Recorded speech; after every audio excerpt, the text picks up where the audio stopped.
सजनों, बहुत ही सौभाग्य की बात है कि हम आवागमन में आए हैं। मानुष तन जीवन बड़ा ही सौभाग्य से मिलता है। और कहने का मतलब ये है कि जैसे हम और आप ज़िंदगी का शुरुआत करते हैं, तो जैसे माता पिता हैं या हम पति पत्नी हैं या जैसे हमारा औलाद है, तो दायित्व बनता है कि अपने माता पिता को भी हमारे से किसी तरह का दिक्कत ना हो।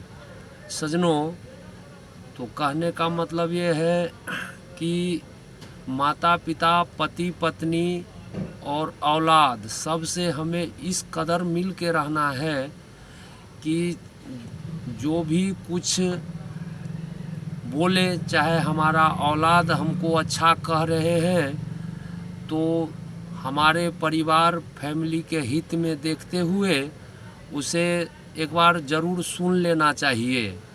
और माता पिता भी औलाद को हमेशा ही अच्छा ही सोचते हैं, बुरा कभी नहीं सोचते हैं।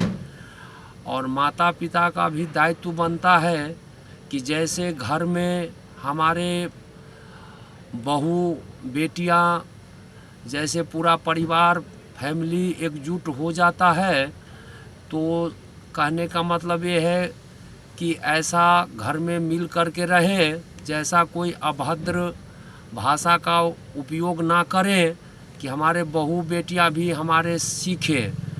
तो पति पत्नी एक साइकिल या मोटरसाइकिल का पहिया के तरह है।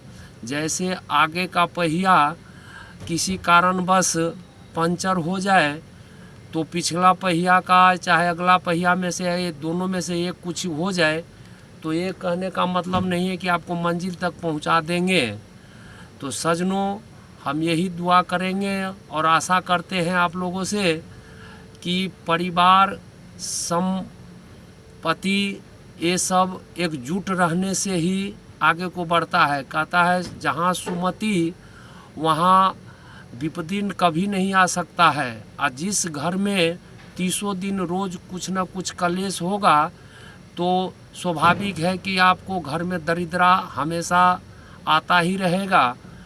तो कहने का मतलब ये है कि भूखे सूखे चाहे जो भी हो, हम सारा परिवार एकजुट हो कर के रहें, उसमें ज़्यादा तरक्की होता है। कई घर में ये भी देखते हैं कि बेटे बहू जैसे आ जाते हैं घर में, तो माताएं पिताएं हैं जो आपसी में ही इतना कलेश कलह कर लेते हैं, लड़ते झगड़ते हैं, कि इसका असर जो है बहू बेटियों पे पड़ते हैं। कल को आने वाला समय में वो भी जैसे अपना अवस्था में आएंगी, तो वो भी आप ही की तरह जैसे आप बोलेंगे उसी तरह से भाषा वो भी सीखेगी। तो हम सब माताओं से ये आशा करते हैं कि घर में जैसे बहू बेटियां हैं, तो आप जिस तरह से व्यवहार करेंगे, आप अच्छे बन के रहेंगे। जो कहता है कहावत में कि सास पे बसे तो क्या बसे, बहू पे बसे पुतहिया पे बसे तो बसे। तो हम सब माताएं से, पिता से ये आशा करते हैं कि घर को एकजुट होकर रखिए, संभाल के रखिए, जहाँ लक्ष्मी का वासना होगा। और यही हम आशा करेंगे अपने माता पिता से। और सजनों, आप लोग से दुआ करेंगे कि कलेश घर में ना करें।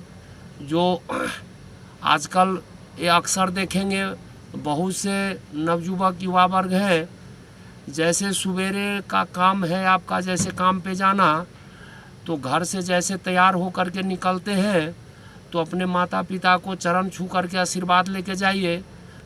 जो भी कुछ होगा आपको अच्छा ही होगा।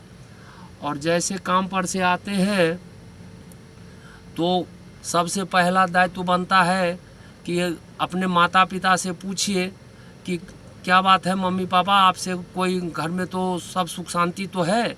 इसके बाद में अपना जो भी कुछ है, अपना बच्चे उच्चे से मिलिए, दिन भर अपने चाचा चाची है, माँ बाप है, सबसे हालचाल कीजिए। रही पति पत्नी, तो बच्चे का भी दायित्व होता है। जैसे आप खाने के वक्त सोने जाते हैं, तो अपने बच्चे से भी पूछिए कि क्या घर में सब सुख शांति है।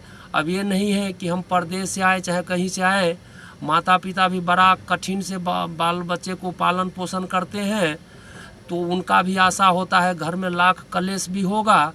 तो जैसे आप आके माता पिता से पूछेंगे तो ये नहीं कहेंगे कि हमारे बच्चा हमसे आके नहीं मिले हैं, तो जो भी कुछ घर में दुख कलेश होगा वो आपसे मिलेंगे। तो ज़रूर है कि आपको माता पिता को आत्मा जो है संतुष्ट होगा।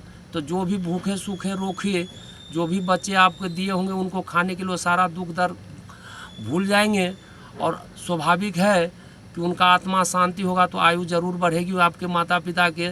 और जितना दिन आपके माता पिता जिंदा है, ये समझिए कि आपको कहीं से भी आएंगे तो आपको बउआ कह के ही बुलाएंगे। तो बहुत सौभाग्य है जो माता पिता जिसका जितना दिन जिंदा है, वो समझिए कि बहुत ही सौभाग्य है जो उनका दर्शन होता है। और हम सजनों क्या कहें आप लोगों से, यही हम लोग आप वीरा को वचन को कह करके हम आप लोगों के सामने हाथ जोड़ करके प्रार्थना करते हैं सजनों कि विशेष हम क्या कहें, सब कुछ मिलजुल के रहिए, बहुत फ़ायदे में रहेंगे। साहेबन की